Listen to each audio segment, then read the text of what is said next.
On va aborder le sujet, d'abord présenter qu'est-ce que c'est qu'un pôle de compétitivité. Tout le monde n'est pas obligé de savoir ce que c'est. Deuxième chose, présenter l'axe nutrition-santé dans la stratégie du pôle.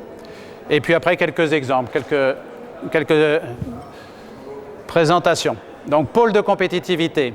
Pôle de compétitivité, ça vient d'une réflexion au niveau européen.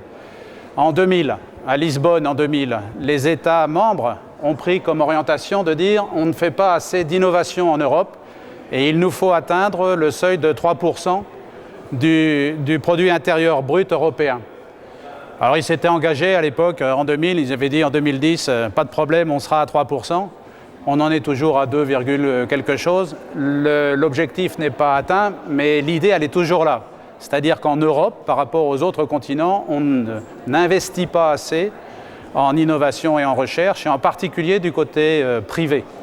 Côté public, le taux d'innovation est conséquent, mais côté privé, ça manque. Donc l'idée du pôle de compétitivité, c'est faisons travailler, je vais essayer de parler plus fort qu'eux là-bas, essayons de faire travailler ensemble le public et le privé.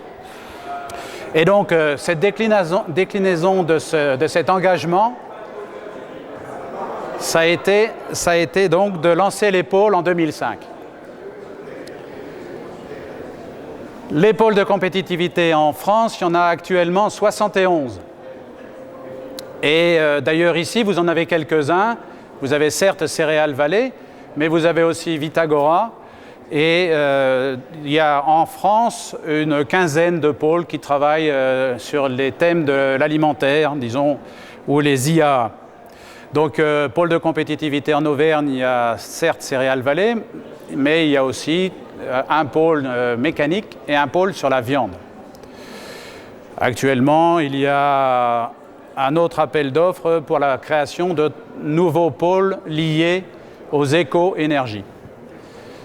Ça, c'est la visualisation de ce sur quoi on travaille dans ce pôle Céréales Vallée. Donc, Céréales Vallée, ça veut dire qu'on va parler des céréales. Et il y a un certain nombre de thématiques. Alors, effectivement, la souris apparaît ici. Cette thématique qu'on a appelée céréales pour le futur, c'est-à-dire on va s'occuper de travailler les filières céréalières depuis l'amont, en passant par la production agricole, et on va travailler non seulement sur la partie génétique, sur la partie semences, mais aussi sur la partie comment je cultive ces semences, c'est-à-dire la partie agronomique, pour arriver à une qualité des grains produits qui soit en adéquation avec l'exigence aval.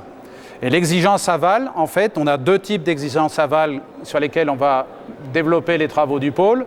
La partie nutrition, que ce soit la nutrition humaine ou la nutrition animale, mais aussi la partie non alimentaire, tous les usages non alimentaires des produits céréaliers, que ce soit les grains ou que ce soit les coproduits céréaliers. Et c'est d'ailleurs plutôt les coproduits céréaliers que l'on va utiliser dans des développements et des innovations sur la partie non alimentaire, donc en ce qui concerne les biomatériaux et la biomasse.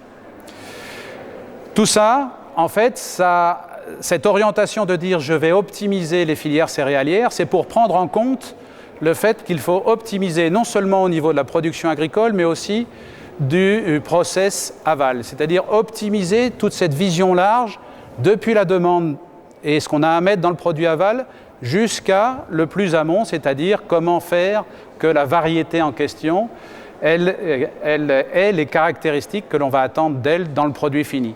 Donc c'est cette vision large et cette vision un peu en remontant depuis les exigences du produit fini et faire travailler les gens ensemble, non seulement les gens de l'alimentaire, mais aussi les gens de la production agricole, mais aussi les gens en fait, de la génétique et de l'agronomie.